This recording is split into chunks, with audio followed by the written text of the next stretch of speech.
The Australian's Washington correspondent Adam Creighton joins us now. Adam, this in Manhattan, this lawlessness at its worst before finally Columbia called in the police. Yes, that's right. Some pretty extraordinary scenes. And indeed, these were the worst protests, I think, since 1968 on the Columbia campus. That was, of course, the Vietnam War protests.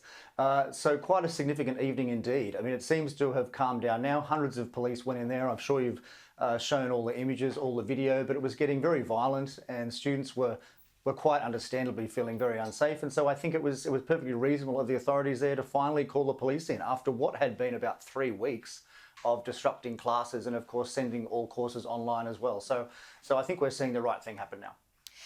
There was also police activity at UCLA in the hours after. What happened there? Yeah, so the police there were very reluctant to join in, but finally the far-left mayor of Los Angeles, Karen Bass, even she said that there were extreme acts of violence among the protesters, and so she had no choice, she said, but to send in the police there as well. And so the riots there have also been cleared now, as I understand it, but they could certainly flare up again in coming days if if things flare up over in Israel and Gaza. Of course, the war's still going. That's what's so extraordinary about these protests, I think, is that they're as large as 1968, but there's no draft this time. So this is pure politics here. So that's somewhat concerning and a very bad look for Joe Biden, one has to say.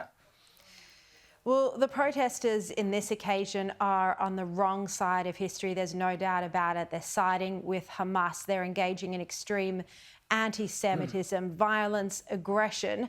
Joe Biden has been accused of basically being silent on this issue. Yeah, well, look, it's no surprise, really, because, this is his base, basically. This is the demographic that in November will help organise for him, will campaign for the Democratic Party, generally speaking. And so he's very reluctant to criticise them. Plus he's worried about votes in those northern states, Michigan, etc., where there's very large Arabic populations. So I think he's going to look very weak for the next 24 or so hours. He's going to be reluctant to say too much. Although I suspect he'll probably say something tomorrow, but it won't be very much. Donald Trump, I thought his comments were very strong. He sort of said, look, no one likes what's happening over there, but the sooner Israel defeats Hamas, the sooner this comes to an end. He was really strong, I thought, in still backing in the need for Netanyahu to send in the IDF to Rafah to defeat Hamas, which are still holding 134 innocent people, including babies, including baby Kafir, hostage.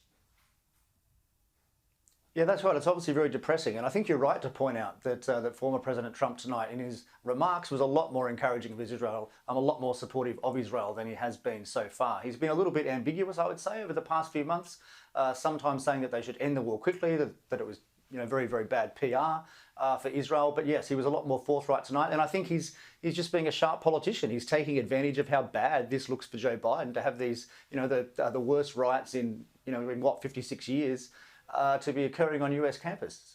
Yeah. Well, he has had a long-standing position of supporting Israel despite his more recent rift with Netanyahu. So it could be what he truly believes, despite the fact that there have been some who are influential in the Republican Party pushing this isolationist movement where they don't want to support Ukraine, they don't want to support Israel, it's America first.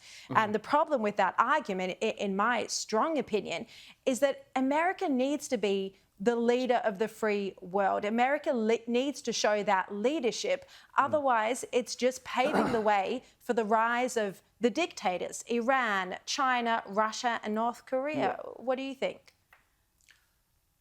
Yeah, look, certainly I can see your point, and the reality is only probably a third at most of Americans are isolationist in the way that you describe. And so I think the majority is still very supportive of a fairly assertive foreign policy. But on the other hand, I can understand why increasing shares of Americans, especially the poorer ones, are getting more and more furious by having to support all these wars overseas all the time, because of course it's only their country that really has to. And so they miss out on all the various social security that we have in Australia, that the Europeans have in Europe. And, they look at that and they say, just because I was born in the US, why do I have to pay for this enormous military?